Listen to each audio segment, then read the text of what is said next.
Assalamualaikum warahmatullahi wabarakatuh. Ketemu lagi. Aku kali ini mau nge-review Corspet. Corspet itu apa? Corspet itu mentega, sebetulnya bukan mentega ya, tapi ini memang mirip mentega.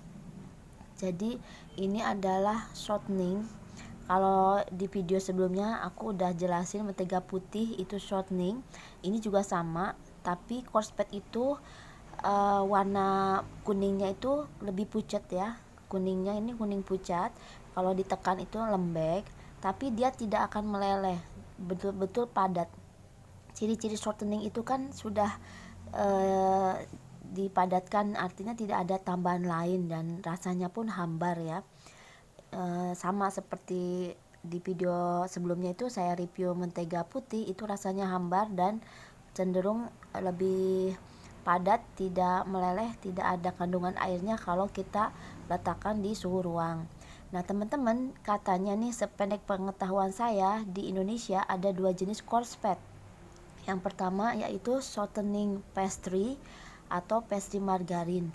Kalau yang saya punya ini kayaknya termasuk pastry margarin karena pengolahannya itu bisa dilakukan di suhu ruang. Yang satu lagi ada namanya pastry butter sheet yang katanya kalau menggunakan pastry butter sheet itu harus dilakukan di suhu dingin. Maksudnya apa? Kan kita mau bikin pastry itu teksturnya kan lebih renyah dan berlapis-lapis seperti pembuatan bolen, pembuatan roti croissant, roti bulan sabit ya yang berlapis-lapis itu, atau pastry-pastry yang berlapis-lapis itu menggunakan Corspet teman-teman, atau bahan lain ya yang kita sebut pastry butter sheet. Kalau pakai Corspet ini berarti ini termasuknya pastry margarin, gak perlu kita taruh di kulkas, dia ditekan pun tidak meleleh ya, masih cenderung kaku lah ya karena padat sekali. Jadi kalau mau giling pakai ini pun gak apa-apa. Kalau mau taruh di kulkas dulu agak sedikit lebih keras juga nggak apa-apa sih gitu. Sepengetahuan saya sering pakainya yang ini pastry margarin karena memang adanya ini ya di daerah saya gitu. Jadi saya sering pakai untuk pembuatan pastry, croissant, dan hasilnya lumayan sih berlapis-lapis. Teman-teman bisa juga tuh lihat pastry flaky di video sebelumnya ya. Saya kasih link video Reiki Pastry itu di kolom deskripsi ya. Terus kalau pengalaman saya menggunakan pastry butter sheet itu belum pernah sih ya, karena memang tersedia di swalayannya itu tidak ada ya, atau belum ada ya. Mungkin di daerah teman-teman sudah ada tersedia, di kota-kota besar mungkin ya, beli aja teman-teman, gak apa-apa untuk nyoba ya gimana sih bedanya gitu. Terus harga ya, kalau ini kan harga lumayan lah, medium, nggak terlalu mahal. Tapi kalau yang pastry butter sheet itu harganya juga cukup lumayan mungkin ya, karena kan kualitas dan mungkin keharumannya juga lain. Kenapa kita harus taruh ini didinginkan dulu? Karena kalau kita lipat ya, lipat giling itu kalau bikin bolen atau pastry atau Danish pastry yang flaky banget itu nggak hancur teman-teman. Jadi tetap tetap stabil lah gitu dan nggak gampang bocor. Kalau kita pakai butter biasa gitu, kayak saya pengalaman pernah pakai butter yang maaf ya, ini tuh yang harum banget, Engkor itu butter butter luar negeri ya, merek luar.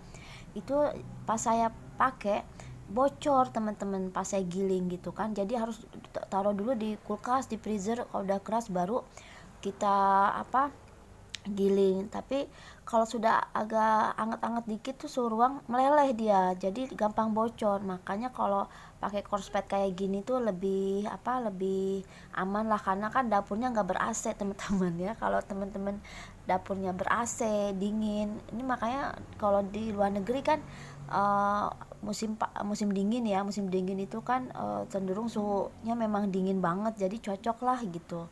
Kalaupun di hotel-hotel kan juga dapurnya mungkin satu ruangan khusus untuk pembuatan pastry dan lain sebagainya, itu cenderung suhunya itu dingin ya, karena AC.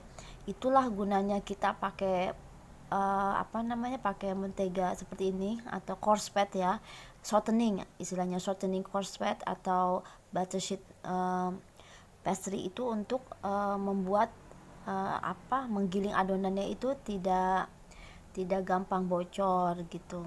Jadi karena kalau butter sendiri itu kan memang harum, lemak susu, apalagi yang lemak susu 100% ya, tanpa campuran apa-apa, itu kalau ditaruh suhu ruang itu dia lembek teman-teman, dan dia mudah mencair, jadi susah untuk digilingnya. Tapi kalau yang ini tidak harum ya, ini memang lemak, mungkin lemak nabati ya, jadi dia